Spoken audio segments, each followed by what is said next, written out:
ছেলেটির নাম পারভেজ। সামান্য একটি ঘটনাকে কেন্দ্র করে তার জীবনটি চলে যায়। ইতিমধ্যেই জানা যায় কেন তাকে দুনিয়া থেকে সরিয়ে দেওয়া হয়েছে। পারভেজ নামের এই ছেলেটি তার নিজ ক্যাম্পাসে শেষ বিদায় নিয়েছে। ক্যাম্পাসের সামনে পারভেজ তার দুই বন্ধুকে নিয়ে সিঙ্গারা খাচ্ছিল। সেখানে দুই নারী শিক্ষার্থীও দাঁড়িয়ে ছিলেন। তারা মনে করে ওরা তাদেরকে নিয়ে হাসাহাসি করছে, তাই তারা কাউকে খবর দেয় খুব সম্ভবত বয়ফ্রেন্ড হবে। ক্যাম্পাসের বাইরের তিনটা ছেলে এসে পারভেজদের কাছে হাসাহাসির কারণ জানতে চাইলে উভয় পক্ষের মধ্যে কথা কাটাকাটি হয়। বিশ্ববিদ্যালয়ের কর্মকর্তারা বিষয়টি মিটমাট করে দেন, কিন্তু ওই তিন যুবক আরো কয়েকজনকে নিয়ে এসে পারভেজ ক্যাম্পাস থেকে বের হতেই তাকে ছুরি আঘাত করে। একটা ছুরি আঘাত ঠিক হৃৎপিণ্ডের উপর পড়ে, 1 ইঞ্চির একটা ক্ষত হয়ে যায়। দুনিয়া ত্যাগ করেন পারভেজ। একেবারে তুচ্ছ একটা ঘটনাকে কেন্দ্র করে জীবন দিতে হয় পারভেজের। প্রাইম এশিয়া বিশ্ববিদ্যালয়ে পড়তো সে। পারভেজ যখন ইন্টারে পড়তো, ময়মনসিংহের টাউন হলের পাশে একটা মেসে থাকতো সে। রয়্যাল মিডিয়া কলেজের ছাত্র ছিল। কি হাসি খুশি নির্মল একটা ছেলে, সালাম দিয়েই যেন হেসে নুয়ে যেত। এই হাসি তার জন্য কাল হলো। পারভেজের এই বিদায়ের মাধ্যমে তাদের ক্ষমতা প্রদর্শন করেছে। এই জঘন্যতম ঘটনার দ্রুত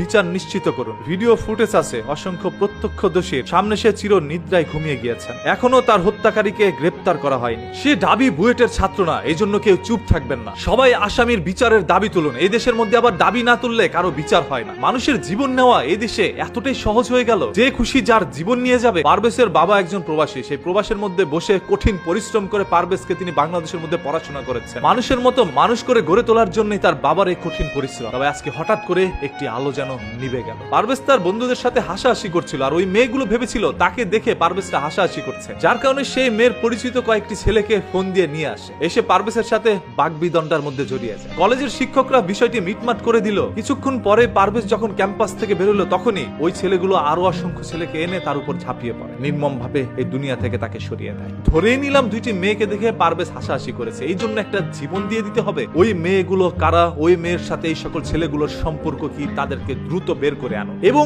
এই ঘটনাটিকে টেনে ধরে কিন্তু আবার রাজনীতির দিকে নেওয়া হচ্ছে, যেখানে উল্লেখ করা হয় বৈষম্য বিরোধী ছাত্র আন্দোলনের কিছু কর্মী এবং নেতা সহ এসে নাকি পারভেজের উপরে ঝাঁপিয়ে পড়েছিল। আর যেহেতু পারভেজ একজন ছাত্র দলের কর্মী, সেহেতু ছাত্র দল থেকেই কিন্তু মিছিল বের হয়েছিল, যে মিছিলের মধ্যে দাবি একটাই, বৈষম্য বিরোধী ছাত্র আন্দোলনের সেই সকল নেতাকর্মীকে যথাসম্ভব দ্রুত গ্রেপ্তার করা হোক। ছোট্ট ঘটনাকে কেন্দ্র করে বিষয়টি রাজনীতির দিকে মন নিয়েছে। কোনটা সত্য মিথ্যা এখন পর্যন্ত পুলিশ তদন্ত করে বের করতে পারে। তবে তদন্তের কাজ চলছে, হয়তোবা খুব দ্রুতই আপনারা সত্যটা জানতে পারবেন। আমি আবারও বলছি, আপনাদের রাজনৈতিক চালে যেন দাবার গুটি হয়ে কারো জীবন না যায়। রাজনীতি করবেন আপনারা আপনাদের স্বার্থের জন্য রাস্তার মধ্যে আন্দোলন করবেন। দেশের জন্য কয়জন মানুষ রাজনীতি করছে? যার যার ব্যক্তি স্বার্থের জন্যই মানুষ এখন রাজনীতির মধ্যে নাম লিখিয়েছে। আপনারা রাজনীতিকে আপনাদের ইনকাম সোর্স মনে করছেন। রাজনীতি কখনো ইনকাম সোর্স হইতে পারে না। রাজনীতি হচ্ছে জনগণের স্বার্থে কাজ করা। এখনকার অসংখ্য নেতাকর্মীরা রাজনীতি লিখতেই পারেন, অথচ রাজনীতির মধ্যে নাম লিখিয়েছে। এরা ইতিহাস সম্পর্কে ধারণা রাখে না। এরা রাজনীতি